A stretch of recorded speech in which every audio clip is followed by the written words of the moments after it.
Hi Mike. Hi. My name's Sarah and thanks for agreeing to drive around with me in your car here in Sydney today. No problem. This will only take about 10 minutes or so and you can talk as much as you want. There's no wrong or right answers to my questions. Sometimes I might prompt you with a question or just affirm with a little gesture or sound or something, but it's very informal and that isn't an indication of a judgment. There's no right or wrong here. Just relax and share your impressions, recollections, thoughts and musings as they come to you. And as I said, if we see any motorbikes or cyclists or skateboarders or anyone else on the road, feel free to point it out and just share your thoughts about it. Okay, sure. Okay, so let's start off. So, how old are you? 33. Okay, and how long have you had your driver's license for? Since I was probably 17, so however long that is. A bit over a decade. Yeah, let's go with that. Yeah, okay. And how long have you been driving in Sydney for? Maybe like 4 years. Okay, and how frequently do you drive? Oh, not that often. Probably once or twice on a weekend. Okay, is it always in Sydney or elsewhere? Mainly in Sydney, unless I'm going for a trip away somewhere. Okay, and do you ever cycle? No. Okay. Do you know how to cycle? I do. Okay. So how do you feel about cyclists in general?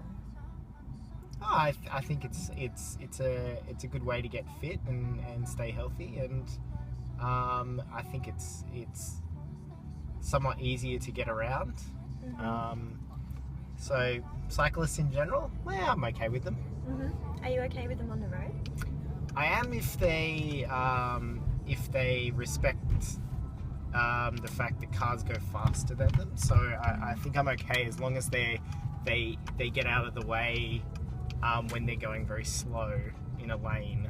They sort of pull over to the as long as they pull over to the side and let people through.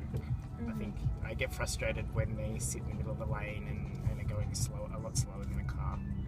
So you expect to have right of way as a driver?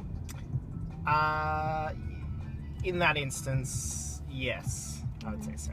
Any others? Otherwise, I'm okay with them, I think. If I say the word cyclist, oh look, there's one. There's one. He's delivering, he's working hard. Oh yeah, Deliveroo. Deliveroo. If I say cyclist, what sorts of types of or groups of people come to mind? Can you tell me, give me some personas maybe? Okay, well I can say my dad is, what does he call himself? I can't remember what it is, but he's in his early 70s in Lycra, so like old men trying to get fit, I think is a, personas, sometimes, particularly in Newtown, I'd say there's the reckless student. Oh, here's some bikes, are they going across the road? No. Okay. They're sticking to the footpath. No, they're good. The reckless student, Okay. riding down the middle of King Street, and then there's probably, I don't know, like young professionals just using a different way of getting to work. Do you have positive or negative impressions of those groups? I'd say I'm fairly neutral. Okay. I'm not, not one way or the other. Okay.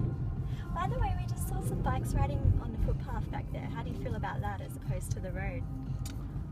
It's interesting because, I grew up in Canberra and the bikes often ride on the footpath there, which is fine, I think, if you've got enough room for people. It can be frustrating with as a walker though as well if they're not, which is funny because I suppose who has the right of way then. But otherwise I'm okay with that, and I don't know. Okay. So when you're driving, have you ever had a near miss with a cyclist or an actual accident? I've never had an accident. I'm trying to think whether I have had a near miss.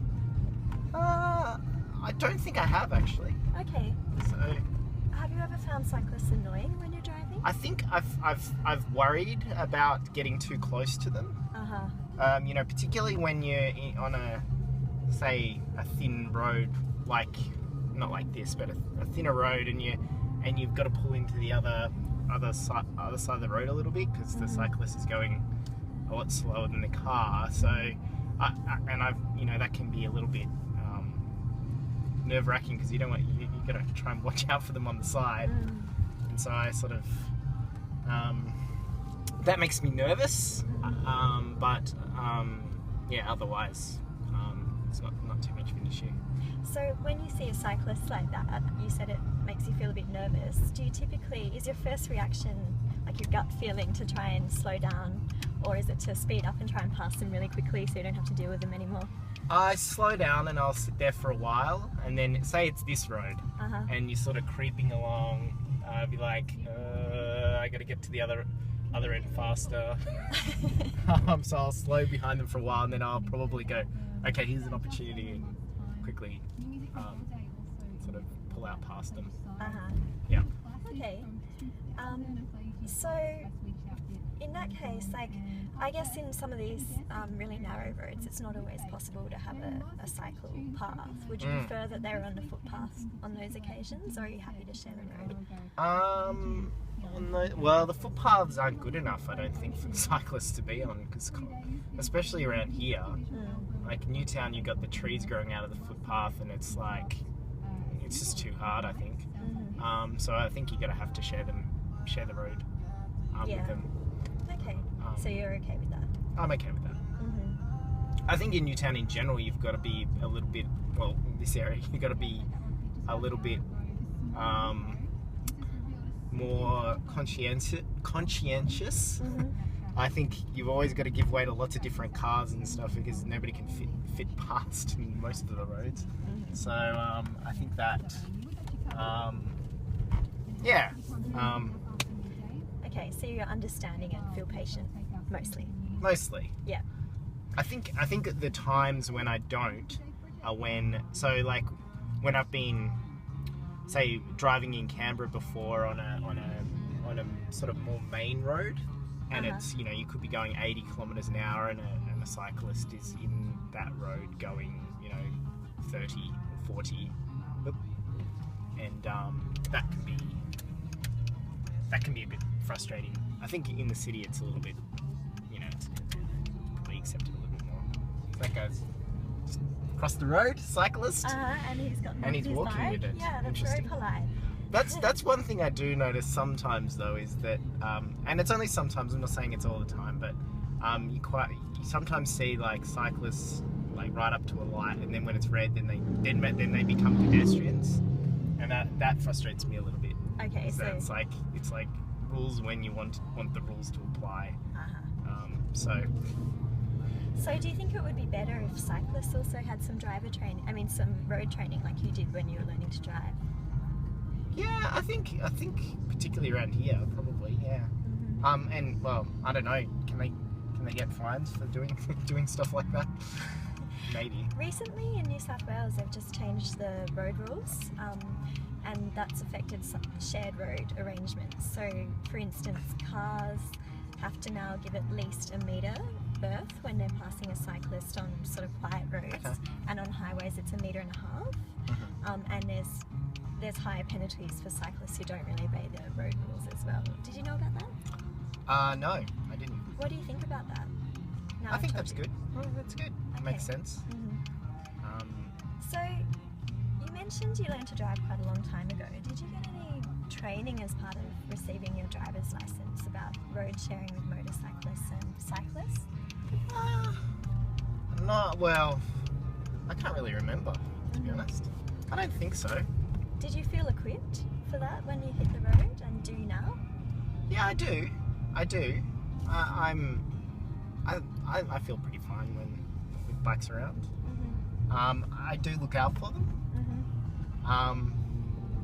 They can sometimes spring up on you a little bit, but in general, I feel like I'm looking out for them. So if I said to you, the City of Sydney are offering free training for drivers to upskill to better share the road with cyclists, would you be interested in that? No.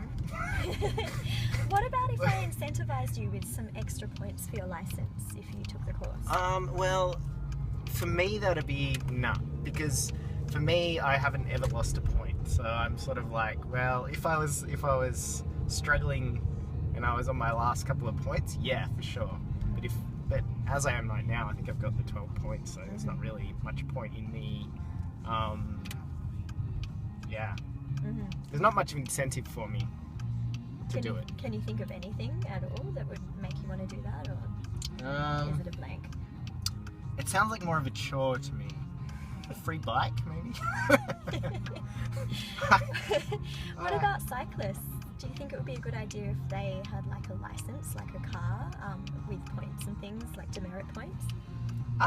Yeah, I think it would be a difficult one, because what do you do with kids? Do they have the same rules? Or can kids ride on the road? I don't know. Mm-hmm. I think there is an element of that. Like there should be some incentives for cyclists to obey the rules. I thought they might even, like, if you do something really bad on your bike, don't they take away your driver's license? I don't know if that applies, but I think there should be some sort of incentive to be a good bike rider. And I know there's the incentive of not dying, like crashing into a car, but there's also, I guess a little bit of. It would be important to do, I think. Yep. Do you have any ideas about what sort of training would be good? Well, I remember when I was a kid, we used to ride our bike on the road training when I was like 6 or 7 as a young kid. You'd have like the bike path, and you'd have like, mini traffic lights and stuff, and you'd have to drive through the course and pass that course. And that was for kids. So I don't know if they still do that, but I think it sounds like adults need it a little bit as well. Actually, I just had an idea. Just going back to what you were saying about how it's a chore for you to do some training. What about if you didn't actually have to go anywhere to do it, or be in your car? Like, what if it was like a virtual reality thing you could do in your living room for free? That would be better for me. Yeah, if that was kind of fun. Like a video game, I guess. Yeah, that could be alright. How long would you be willing to spend doing it? I get a short attention span, so me, I'd probably give it a go for half an hour. Okay, good to know. I think the real, like, having to go out and, I mean, the only incentive you could, which I don't actually want to promote, it's almost like, you could make the training part of your re-registration of your car or something like that. Okay. But that's kind of like if you don't do it, you can't register your car, and then you're sort of using the stick as opposed to the carrot. Yep. But yes, the virtual reality thing would be more interesting, I think. Good to know. All right, Mike. Thanks for the lift. No problem.